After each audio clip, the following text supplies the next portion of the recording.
માં, મારા પિતાજી તો હવે આ દુનિયા છોડીને જતા રહ્યા છે, એટલે હવે આ મિલકતના ભાગલા પાડી નાખો, જેનાથી અમે બધા જ ભાઈઓ અહીંયાથી રજા લઈએ, કેમ કે અમારા બાળકોની સ્કૂલ ચાલુ છે અને અમારે પણ ઓફિસનું કામ છે. અમે અમારું બધું જ છોડીને છેલ્લા 15 દિવસથી અહીંયા આવ્યા છીએ. હવે તો મારા પિતાજીના અંતિમ સંસ્કારના બધા જ કાર્યો પૂર્ણ થયા છે અને સગા સંબંધીઓ પણ પોતપોતાના ઘરે જવા નીકળી ગયા છે. મોટા દીકરાએ આવું કહ્યું ત્યારે નાનો દીકરો પણ મોટા ભાઈની હામાં હા મેળવીને કહેવા લાગ્યો કે મારા પિતાજી પાસે શું વસિયત હતી એ જોવાનો તો અમને ક્યારેય સમય જ નથી મળ્યો, કારણ કે અમે અમારા કામમાં એટલા બધા વ્યસ્ત હતા કે સમય જ ન કાઢી શક્યા, અને હવે અમારે અહીંયા રોકાવાનો પણ કોઈ મતલબ નથી. એટલે સૌથી નાનો દીકરો કહેવા લાગ્યો કે હા માં, હવે જે ભાગ પાડવાના હોય એ જલ્દી પાડો. અમારા બાળકો હવે અહીંયા નથી રહી શકતા. અમે ત્રણેય ભાઈઓએ કાલે સવારે નીકળી જવાનું નક્કી કર્યું છે અને આજે અમે આખો દિવસ અહીંયા જ રહેવાના છીએ.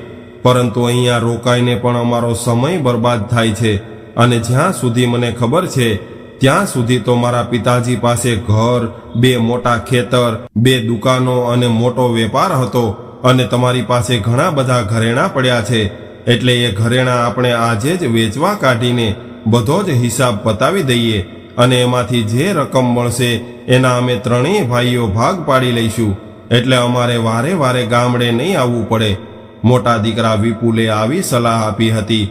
હવે ત્રણેય દીકરા વિપુલ, નયન, નિલેશ અને આ ત્રણેયની માતા આશાબેન આ બધું સાંભળી રહ્યા હતા. એને તો એના પતિના મરણનો આઘાત લાગ્યો હતો. એની આંખોના આંસુ હજુ તો સુકાયા પણ નહોતા, અને દીકરાઓ ભાગલા પાડવાની વાતો કરી રહ્યા છે. અહીંયા રોકાવું એ તો આ બધાને સમયની બરબાદી લાગે છે. આ બધાને તો પોતપોતાના ઘર પરિવાર, બાળકો અને નોકરીની પડી છે, પરંતુ માનું તો કોઈએ વિચાર્યું પણ નહીં. બધા જ પોતપોતાના મતલબની વાતો કરતા હતા. એટલે આશાબેન વિચાર કરવા લાગ્યા અને થોડો વિચાર કરીને કહેવા લાગ્યા કે ઠીક છે દીકરાઓ, હું બધું જ વેચીને ભાગ પાડી દઈશ અને તમને ત્રણેયને તમારો હિસ્સો આપી દઈશ. માની આવી વાત સાંભળીને ત્રણેય ભાઈઓના ચહેરા ખીલી ઉઠ્યા. ત્યારે આશાબેને ફરી પાછું કહ્યું કે આ બધું તો તમને ત્રણેયને મળી જશે, પરંતુ હું ક્યાં રહીશ? તમારા ત્રણેયમાંથી મને કોણ રાખશે? આશાબેનની આવી વાત સાંભળીને ત્રણેય ભાઈઓની બોલતી બંધ થઈ ગઈ. ત્રણમાંથી એકેય કંઈ ન બોલ્યો. ત્યારે ત્રણેયની પત્નીઓ પણ હાજર હતી, જે એકબીજા સામે જોવા લાગી. હવે આશાબેનને કોણ રાખશે એ બાબતે બધા જ લોકો હિસાબ કરવા લાગ્યા. સંપત્તિ તો બધાને જોઈતી હતી, પરંતુ માને રાખવા માટે કોઈ તૈયાર નહોતા. ત્રણેયની પત્નીઓના મોઢા બગડી ગયા હતા. સંપત્તિ બધા લોકોને જોઈતી હતી, પરંતુ માની સેવા કોઈને નહોતી કરવી. ત્યારે જ મોટો દીકરો વિપુલ બોલ્યો કે મારા છોકરાઓ તો હવે મોટા થઈ ગયા છે અને એને ભણવાનો ખર્ચો પણ ખૂબ વધારે આવે છે, અને આમેય મારે તો 4 રૂમનું જ ઘર છે. એક રૂમ પિન્ટુનો, એક રાહુલનો, અને એ બંને કોઈ સાથે પોતાનો રૂમ શેર નથી કરતા. એને વાંચવાનું પણ હોય છે, અને એક રૂમ તો મહેમાનો માટે રાખ્યો છે, અને મારી પત્નીના પિયરમાંથી પણ લોકો આવતા હોય છે, અને એ લોકો આવે ત્યારે ક્યાં રહેશે? એટલે હું માને મારી સાથે નહીં રાખી શકું. આવું કહીને વિપુલે પોતાના હાથ ઊંચા કરી લીધા અને નયનની પત્નીએ ઈશારો કર્યો. એટલે નયન બોલ્યો કે ભાઈ, તમારી પાસે તો 4 રૂમ છે, મારા ઘરે તો 2 જ રૂમ છે, અને એમાં એક અમારા બંનેનો અને એક રૂમ બાળકોનો છે, અને એમાં પણ અમારા બંને બાળકો જગ્યા માટે લડતા રહે છે. એટલે હું તો માને કોઈ પણ હાલતમાં મારી સાથે નહીં લઈ જાઉં.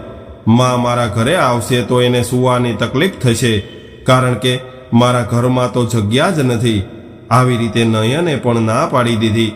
ત્યારે નિલેશ કહેવા લાગ્યો કે તમે બંને ભાઈઓએ તો તમારી સમસ્યા જણાવી દીધી, પરંતુ હું પણ માને મારી સાથે નહીં લઈ જઈ શકું, કારણ કે મારી પત્ની પણ નોકરી કરે છે, અને અમે બંને સવારે ઘરેથી નીકળી જઈએ છીએ, અને અમારા બાળકોને રાખવા માટે એક બાઈ રાખી છે, અને એને પણ એક રૂમ આપવો પડે છે.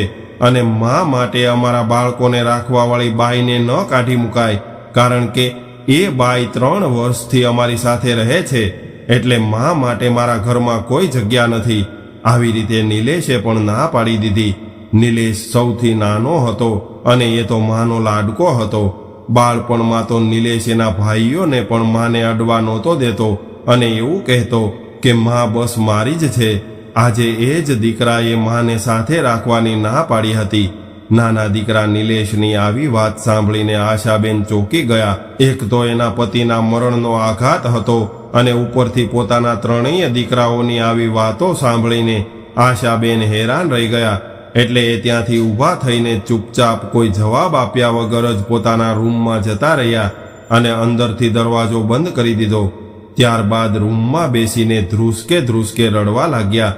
એને વિશ્વાસ નહોતો આવતો કે આ ત્રણેય એ જ દીકરાઓ છે જે હંમેશા એ વાતને લઈને લડતા રહેતા કે માં તો ફક્ત મારી જ છે અને આજે એટલા માટે લડી રહ્યા છે કે માં તો ફક્ત તારી જ છે, એટલે તું જ માને તારી સાથે રાખ. ત્યારે આશાબેન એના પતિના ફોટા સામે ઊભા રહી ગયા અને કહેવા લાગ્યા કે મને એકલી મૂકીને તમે કેમ ચાલ્યા ગયા? તમે તો કહેતા હતા કે આશા તારે 3 દીકરા છે એટલે તું તારી વૃદ્ધાવસ્થામાં રાજ કરીશ. ત્રણેય દીકરાઓ તને એની સાથે રાખવા માટે ઝઘડી પડશે, પરંતુ અત્યારે તો મને 3માંથી એકેય દીકરો એની સાથે રાખવા માટે તૈયાર નથી. એક માં આજે બોજ બની ગઈ છે. માનો ભાર ઉપાડવા માટે આજે કોઈ તૈયાર નથી. માં 3 દીકરાઓને એક જ રૂમમાં મોટા કરી શકે છે, પરંતુ આજે ત્રણેય દીકરાઓના અલગ અલગ ઘર હોવા છતાં પણ પોતાની માને સાચવી નથી શકતા. માં તો 9 મહિના સંતાનનો ભાર પેટમાં ઉચકીને પણ હસતી રહે છે. એ જ સંતાનોને આજે પોતાની માં ભારરૂપ લાગે છે. ત્યારે વિચાર કરતા કરતા આશાબેન પોતાના અતીતમાં ખોવાઈ ગયા. હસતો ખેલતો એનો પરિવાર હતો. 3 દીકરાની માં હોવાનો ગર્વ એક સામાજિક સન્માનની વાત હતી. ઘરમાં કોઈ પણ વસ્તુની કમી નહોતી. પોતાના ઘરમાં આશાબેનને ખૂબ સન્માન અને પ્રેમ મળતો હતો. એના સાસુ સસરા તો એના પતિ નાના હતા ત્યારે જ અવસાન પામ્યા હતા. આશાબેન અને એના પતિ પોતાના દમ પર આગળ આવ્યા હતા અને વેપાર વધાર્યો હતો. નજીકના સગા વહાલાઓ તો જોતા જ રહી ગયા હતા. એમની કાબેલિયત અને વેપાર જોઈને માગા આવવા લાગ્યા હતા. આશાબેનના માતા પિતાના પરિવારવાળા પણ એના પતિ સાથે જ વેપાર કરતા હતા. આશાબેનના પિતાજીને એના પતિ નજરમાં વસી ગયા હતા અને ત્યારબાદ એના વિવાહ કરાવ્યા હતા. સ્ત્રી વગર ઘર સંભાળવું ખૂબ મુશ્કેલ હોય છે, પરંતુ આશાબેને આવીને મકાનને ઘર બનાવી દીધું હતું. આશાબેન વધારે ભણેલા નહોતા, પરંતુ દરેક વસ્તુની સમજ હતી. એ એના પતિની સાથે વેપારની બધી જ ખબર રાખતા હતા. સાથે સાથે ઘર પણ ખૂબ જ કુશળતાથી સંભાળતા હતા. જ્યારે પ્રથમ દીકરા વિપુલનો જન્મ થયો ત્યારે ઘરને દીપાવલીની જેમ શણગાર્યું હતું અને ગરીબોને દાન આપ્યું હતું અને આખા ગામને તેમજ સગા સંબંધીઓને ભોજન કરાવ્યું હતું. ત્યારબાદ નયન અને નિલેશનો જન્મ થયો અને ઘર કિલકારીઓથી ગુંજી ઉઠ્યું. ત્રણેય ભાઈઓ સાથે રમતા, લડતા અને ઝઘડતા રહેતા. ત્રણેય દીકરાઓની સારી પરવરિશ અને સાથે સાથે સારા સંસ્કારોનું સિંચન પણ કરતા હતા. બાળકોને વેપાર કરવા કરતાં ભણવામાં વધારે રુચિ હતી અને એના પતિની એવી ઈચ્છા હતી કે વિપુલ મારો વેપાર સંભાળી લે, જેનાથી બહારના લોકોને મારે પૈસા ન આપવા પડે. પરંતુ વિપુલ તો એન્જિનિયર બનવા માંગતો હતો અને એણે તો પ્રવેશ પરીક્ષા પણ પાસ કરી લીધી હતી. એટલે એ શહેરમાં કોલેજ કરવા માટે નીકળી ગયો. હવે 4 વર્ષ બાદ વિપુલ એન્જિનિયર બની ગયો અને 2 વર્ષ વિદેશમાં રહી આવ્યો. હવે આશાબેન અને એના પતિએ એવું વિચાર્યું હતું કે હવે તો નયન અમારો સહારો બનશે, પરંતુ નયનને તો સીએ થવું હતું. નયન ખૂબ જ બુદ્ધિમાન હતો, એટલે એ ખૂબ જલ્દી સીએ બની ગયો અને એક સારી કંપનીમાં મોટા પેકેજવાળી નોકરી મળી ગઈ. હવે નયન પણ ઘર છોડીને નીકળી ગયો હતો. સૌથી નાનો નિલેશ પણ હોશિયાર હતો. એ બેંકમાં મેનેજર બની ગયો. ત્રણેય ભાઈઓ વચ્ચે 2 વર્ષનું અંતર હતું. આશાબેન અને એના પતિએ એવું વિચાર્યું કે હવે ત્રણેય દીકરાના વિવાહ કરાવવા છે, એટલે છોકરીઓ જોવાનું શરૂ કરી દઈએ. આપણે આપણા ત્રણેય દીકરાઓના વિવાહ ખૂબ ધામધૂમથી કરાવવા છે. પરંતુ આશાબેનનું આ સપનું પણ સપનું બનીને રહી ગયું હતું, કેમ કે વિપુલે એની સાથે જ કોલેજમાં ભણી રહેલી છોકરી સાથે કોર્ટમાં મેરેજ કરી લીધા હતા અને શહેરમાં રિસેપ્શન રાખ્યું હતું અને એ પાર્ટીમાં આશાબેન અને એના પતિને આમંત્રણ આપ્યું હતું. ત્યારે આશાબેન અને એના પતિ પોતાના જ દીકરાને મહેમાનોની જેમ આશીર્વાદ આપીને પાછા આવી ગયા હતા. એ રાત્રે આશાબેન આખી રાત રડતા રહ્યા. પ્રથમ દીકરાના વિવાહ હતા અને એના એક પણ અરમાન પૂરા ન કરી શક્યા.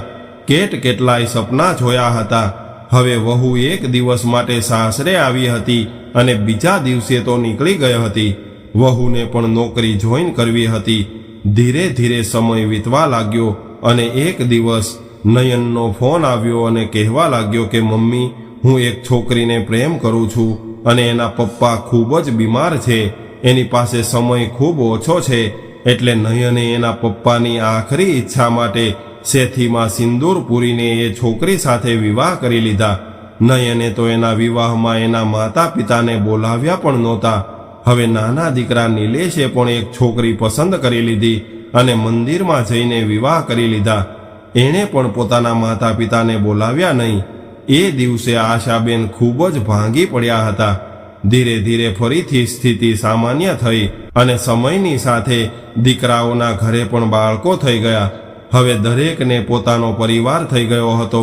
વહુઓને તો ક્યારેય પણ ગામડે આવીને રહેવું ગમતું નહોતું, એટલે એ લોકો સાસુ સસરા સાથે ક્યારેય પણ ભળી ન શક્યા. આશાબેન તો ગામડામાં મોટા થયા હતા, એટલે એને શહેરમાં ફાવતું નહોતું, એટલે જ 1-2 દિવસ રહીને પાછા આવી જતા. હવે આશાબેનના પતિની ઉંમર થઈ ગઈ હતી, એટલે એ પહેલા જેટલું કામ નહોતા કરી શકતા. એને થાક લાગતો હતો. એક દિવસ હાર્ટ એટેકના લીધે એનું મૃત્યુ થઈ ગયું. ત્યારે આશાબેન ભાંગી પડ્યા હતા. એટલે આશાબેને પોતાના દીકરાઓને ફોન કરીને બોલાવ્યા હતા અને ત્રણેય દીકરાઓએ એના પિતાજીને અગ્નિ સંસ્કાર આપ્યા હતા. હવે આશાબેન પોતાના અતીતની યાદોમાંથી બહાર આવ્યા. ત્યારે દરવાજા પર અવાજ આવતો હતો કે માં, તમે શું નિર્ણય કર્યો છે? પરંતુ કોઈએ એવું ન પૂછ્યું કે માં, તમે જમ્યા નથી એટલે થોડું ખાઈ લ્યો. હવે આશાબેને મનમાં ને મનમાં એક નિર્ણય લીધો હતો અને ત્યારબાદ એ રૂમમાંથી બહાર નીકળ્યા અને સીધા જ રસોડામાં પહોંચી ગયા અને ત્યાંથી થાળીમાં ભોજન લઈને આવ્યા. ભોજનનો કોળિયો ખાતા પહેલા આશાબેન એવું બોલ્યા કે દીકરાઓ, તમે બધાએ તો ખાઈ લીધું હશે, છતાં પણ તમને પૂછી લઉં છું કે તમે બધાએ ખાધું છે કે બાકી છે? માં ભૂખી હોય તો પણ એ પહેલા સંતાનોને ખાવાનું કહે છે, પરંતુ સંતાનોને માની કોઈ પરવા નથી હોતી. સંતાનોએ તો એકવાર પણ બારણું ન ખખડાવ્યું કે માં, ચાલો તમે ખાઈ લ્યો. તમને લોકોને તો બસ સંપત્તિથી જ મતલબ છે.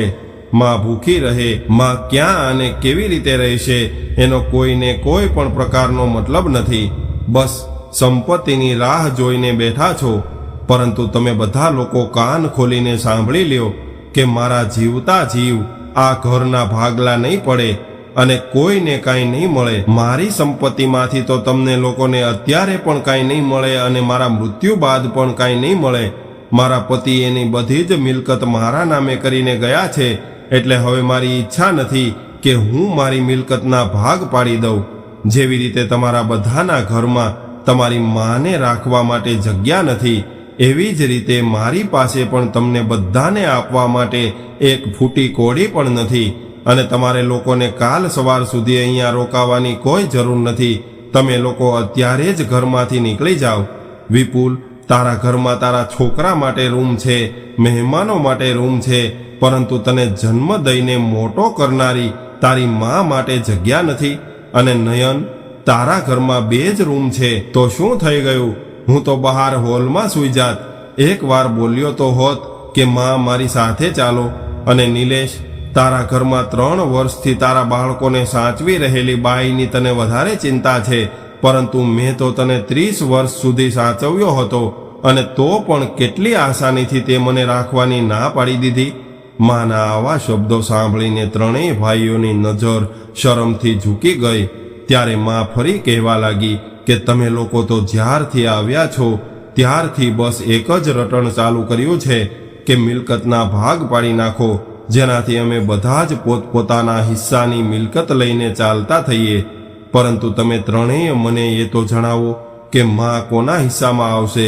મને તો તમારે કોઈએ સાથે નથી રાખવી, તો પછી હું ક્યાં જઈશ? તમે લોકોએ મારો કંઈ વિચાર કર્યો છે કે નહીં? દીકરાઓ, આ મારી સંપત્તિ છે અને હું આની માલિક છું. હું આ ઘરમાં રહીને મારા પતિની યાદો સાથે જીવી લઈશ. અને હા, એના વેપાર વિશે મને ખબર છે, એટલે હું 2-4 માણસો રાખીને વેપાર સંભાળી લઈશ. એટલે તમે ત્રણેય અત્યારે જ મારા ઘરમાંથી બહાર નીકળી જાઓ અને તમારી નોકરી અને તમારો પરિવાર સંભાળો. અને મારા ગયા બાદ હું મારી તમામ સંપત્તિ વૃદ્ધાશ્રમ અને હોસ્પિટલમાં દાન કરી દઈશ, પરંતુ તમને લોકોને 1 રૂપિયો પણ નથી આપવાની. આવી રીતે આશાબેને પોતાનો નિર્ણય સંભળાવી દીધો અને ત્રણેય દીકરાઓ જોતા રહી ગયા. ત્યારબાદ ત્રણેય દીકરાઓ માફી માંગવા લાગ્યા, પરંતુ આશાબેને એને માફ ન કર્યું અને બીજા દિવસે સવારે ત્રણેય દીકરાઓ ત્યાંથી નીકળી ગયા. મિત્રો, મિલકતમાં ભાગ લેવા માટે દીકરાઓ એકબીજા સાથે લડતા રહે છે, પરંતુ માને સાથે રાખવા માટે કોઈ નથી લડતા. બાળપણમાં તો માં ખૂબ જ વહાલી હોય છે, પરંતુ મોટા થાય એટલે માં માટે પહેલા જેવો પ્રેમ અને સન્માન નથી રહેતું. સંતાનો મોટા થઈને માનો ત્યાગ, સમર્પણ અને પ્રેમને આખરે શા માટે ભૂલતા હશે? મિત્રો, તમારું આ વિડીયો વિશે શું કહેવું છે? કોમેન્ટ કરીને જરૂર જણાવજો. અને આ વિડીયો પસંદ આવ્યો હોય તો લાઈક કરજો, શેર કરજો અને નવા હોય તો ચેનલને સબસ્ક્રાઇબ જરૂરથી કરજો. હર હર મહાદેવ.